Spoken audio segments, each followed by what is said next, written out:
한 주간 잘 지내셨죠, 여러분? 지난 한 주간도 평안하셨으리라 믿습니다. 지난 주간에 저에게 좀 특별할 건 아닌데 어떤 일이 있었냐면, 저도 유심칩을 바꿔야 돼서, 뭔지 아시죠?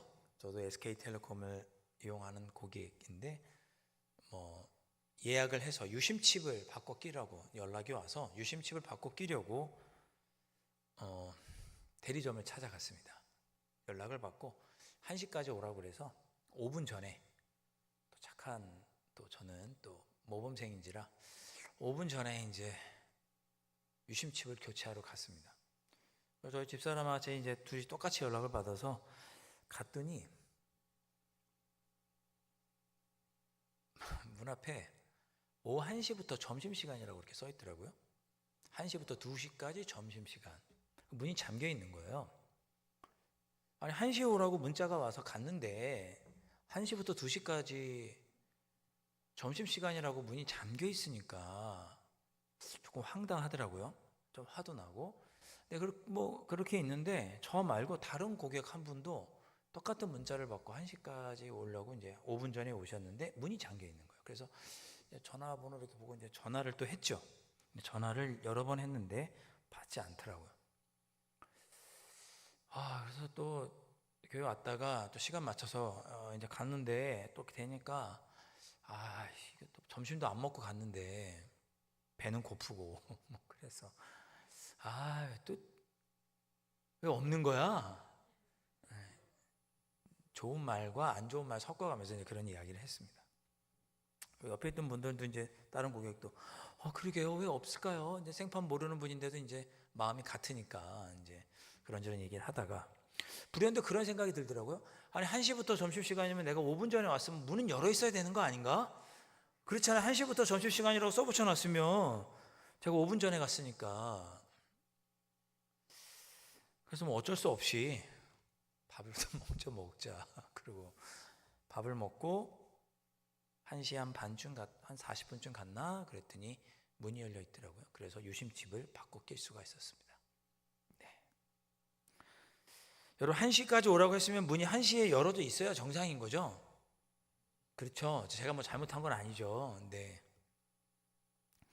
문득 그런 생각이 들었습니다. 내가 좀 한 30분 전에 일찍 가서 12시 반쯤 가서 있었으면 그때는 점심 먹으러 안 갔을 테니까 할 수 있었을까? 아니면 한 2시쯤 올 걸. 너무 1시에 맞춰서 와서 했나? 내가 타이밍을 잘 못 맞췄네. 이제 그런 생각을 잠깐 해봤습니다. 저를 너무 이렇게 안타깝게 보지는 않으셔도 괜찮습니다. 잘 유심칩은 2분 만에 이제 해결이 됐습니다. 순식간에 교체를 해주시더라고요. 살면서 때를 잘 맞추는 게 중요하다는 생각을 여러 번 하게 됩니다. 신앙생활도 타이밍이 잘 맞아야 된다, 그런 생각을 해보게 됩니다. 타이밍이 중요합니다. 실제로 신앙생활 중에 하나님의 타이밍을 가장 잘 누리며 살았던 사람으로 성경의 인물 외에 많은 사람들이 꼽는 사람이 누구냐면 기도의 사람인 조지 뮬러입니다. 1800년대에 영국에서 고아원을 운영하면서 그가 지냈죠. 근데 그가 한 번도 사람에게 도움을 달라는 얘기를 한 적이 없대요. 언제나 하나님께 기도했다고 하죠. 사람에게 찾아가셔서 나의 필요가 이런 것이니 도와달라고 얘기해 본 적이 없대요. 모든 것은 다 하나님께만 기도했다고 하는 사람이 조지 뮬러입니다. 훌륭하죠? 어느 날 아침에 이 조지 뮬러 아침 고아원에 일어났는데, 고아원을 운영할 때 너무 어려우니까 아이들에게 줄 빵이 아무것도 없대요. 먹을 게 아무것도 없었답니다. 그럼 조지 뮬러가 어떻게 했을까요? 기도했죠. 하나님, 오늘도 우리의 필요를 아시죠?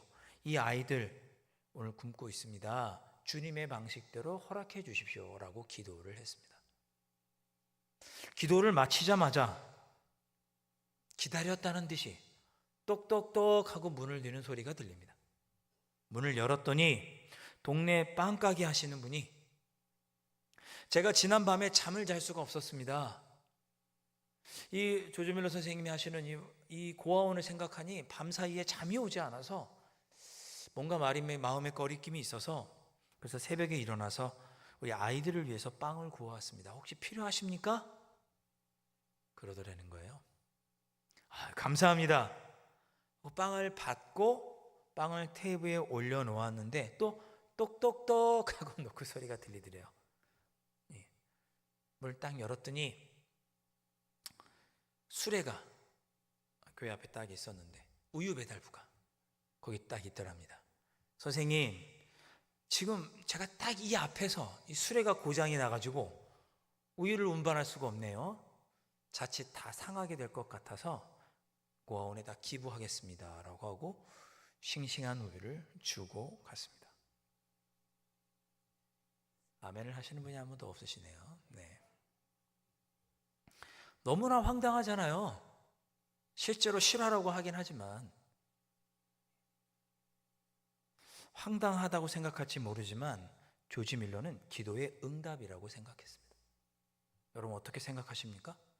여러분 삶의 기적처럼 다가오는 그 일이 우연이고 기적입니까? 아니면 하나님의 응답입니까?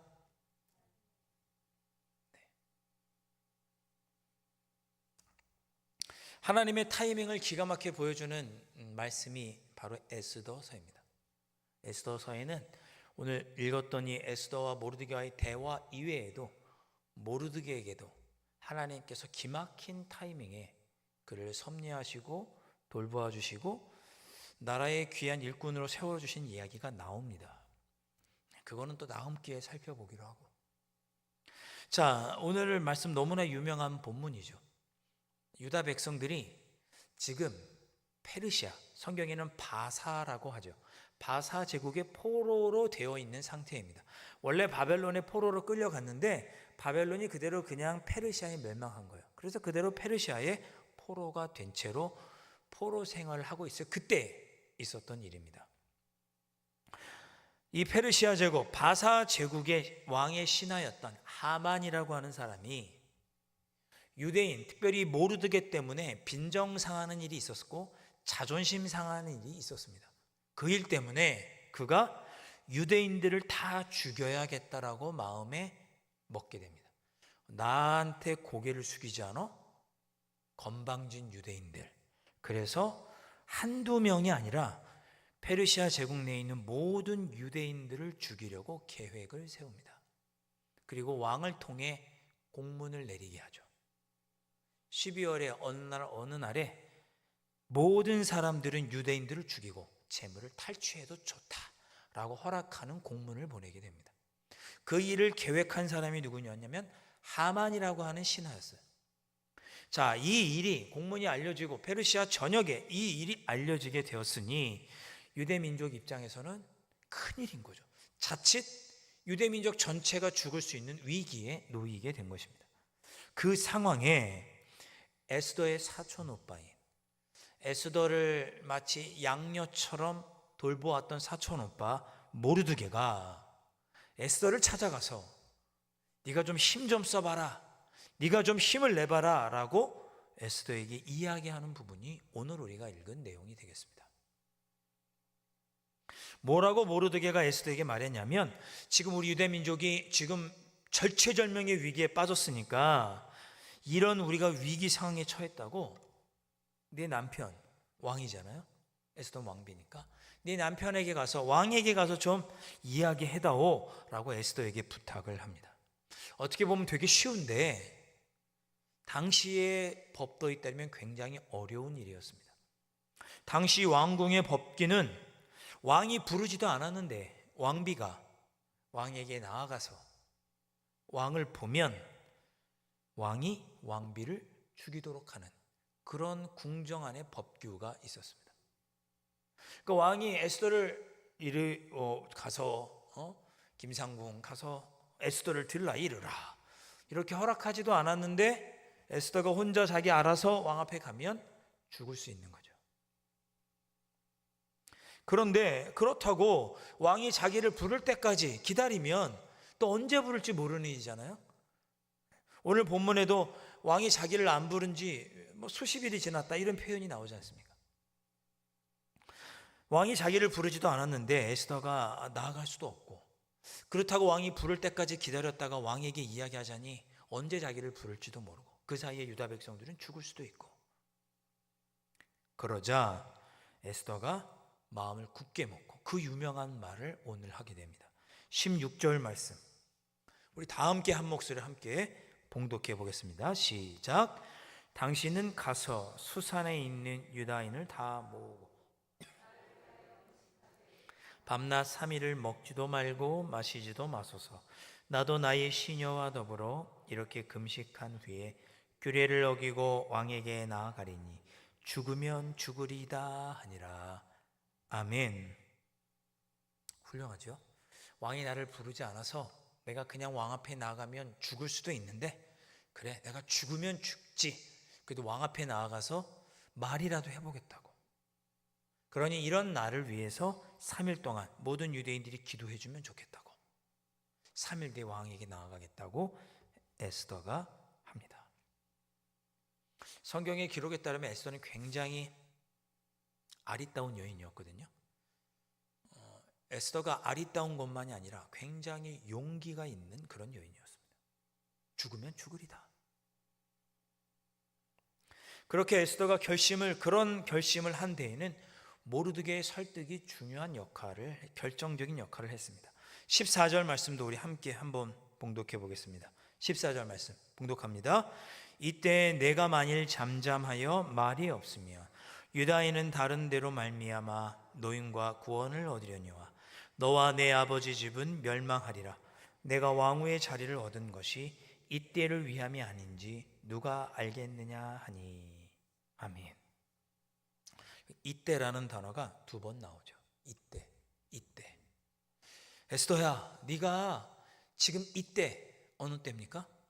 유다의 백성이 모두 죽을 수 있는 절체절명의 위기, 엄청난 이 고난의 순간을 겪고 있는데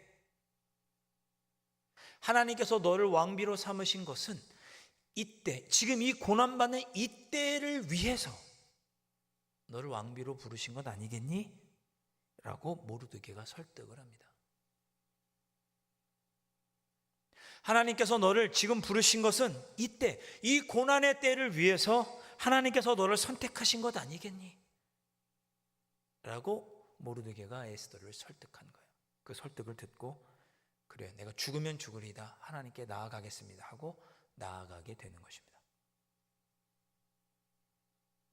모르드게는 에스더가 왕비가 된 것이 지금 이때 유대 백성들을 위기에서 구원하기 위하여 하나님께서 너를 선택하신 그 섭리의 순간이다라고 이야기해주고 있는 것입니다. 구약 성경에서 이때 할 때 그 때 있잖아요. 때 뭐뭐 하는 몸에 나오는 때 말고 이때 저때 하는 그때 시간을 얘기하는 그 때를 의미하는 단어를 에트 이렇게 발음합니다. 에트. 구약에서 말하는 때라고 하는 단어예요. 에트. 그런데 이 에트라고 하는 단어는 어디에서 온 단어인가? 히브리어 대답하다라는 단어에서 이 에트라는 말이 왔습니다. 그러니까 구약에서 말하는 때는 하나님께서 대답하시는 때, 하나님께서 응답하시는 순간이 바로 때입니다. 에스더야, 지금은 유다 백성을 구원하시기 위해서 하나님께서 너에게 지금 말씀하시는 순간이야 라고 모르드게가 에스더를 설득하는 거죠. 지금은 하나님께서 응답하시는 순간이야. 하나님께서 대답하시는 순간이야. 네가 이 순간에 잠잠하면 안 돼 라고 모르드게가 설득한 것입니다.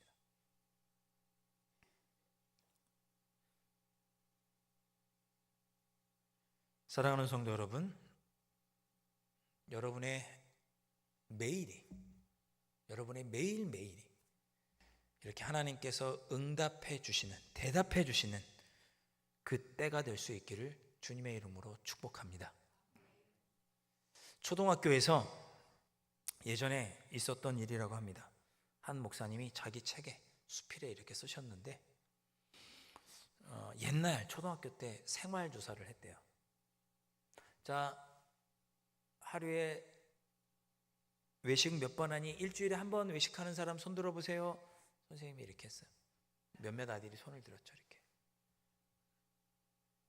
많은 아이들이 일주일에 한 번 외식한다고 그렇게 손을 들었습니다.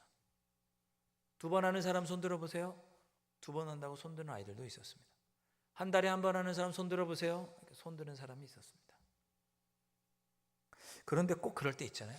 꼭 하나이만 손을 들지 않고 가만히 있는 것입니다. 선생님이 물어봤어요. 얘야, 혹시 맘 상할까 봐 이런 걸로 왜 손을 들지 않아? 너는 매일 식당 가니? 물어봤습니다. 그 아이가 대답하기를 아니요, 우리 집은 1년에 딱 한 번 외식해요. 이렇게 대답을 했어요. 선생님 생각에는 1년에 한 번 외식하면 그렇게 좋은 거 아닌 것 같은데, 선생님이 의아해서 아이에게 물었습니다. 1년에 한 번이면 너무 적지 않아? 뭐가 그렇게 좋아서 즐거운 거야? 라고 물었습니다. 근데 아이가 대답합니다. 오늘이 바로 그날이거든요. 그렇게 대답을 했어요. 그렇죠.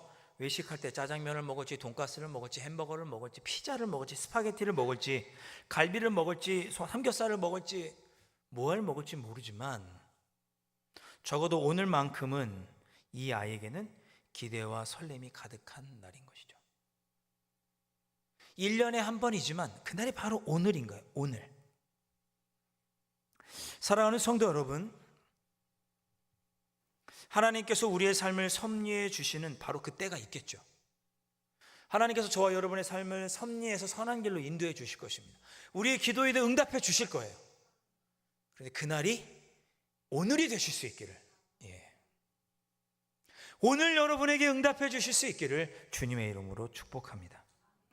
가능하면 매일 응답하셨으면 좋겠어요. 매일이 그때가 되었으면 좋겠어요. 하나님이 대답하시는 때, 비록 1년에 한 번이라 할지라도 하나님 딱 오늘, 딱 내일, 아니 이번 주에 하나님 딱 응답해 주십시오.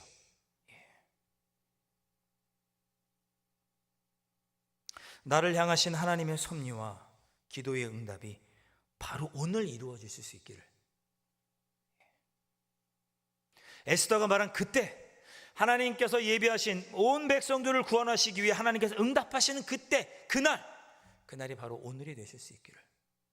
여러분의 간절한 기도의 응답이 바로 오늘 이루어지실 수 있기를. 할렐루야. 주님의 이름으로 축복합니다. 고린도후서 6장 2절 말씀 제가 읽어보겠습니다. 이르시되 내가 은혜 베풀 때 너에게 들고 구원의 날에 너를 도왔다 하셨으니 보라 지금은 은혜 받을 만한 때요 보라 지금은 구원의 날이로다. 아멘. 내일 은혜 받는 날 아니고 지금 오늘 하나님께서 여러분에게 응답해 주시는 은혜를 누리시고 그 응답을 들으시고 한 주간도 승리하며 살아가시는 여러분들 되실 수 있기를 주님의 이름으로 축복합니다. 자, 오늘 이 시간 우리 그렇게 찬양하고 기도했으면 좋겠습니다. 하나님, 오늘 응답해 주십시오. 사람을 보고 세상을 봐도 만족함이 없지만 하나님은 나에게 만족을 주시고 응답하여 주시는 분이니 하나님 붙잡고 승리하며 살아가는 한 주, 하나님의 응답을 듣는 귀한 한 주가 되게 하여 주옵소서. 우리 시간 그렇게 함께 찬양하고 기도하고 또 담대히 우리의 삶의 자리로 나아가겠습니다.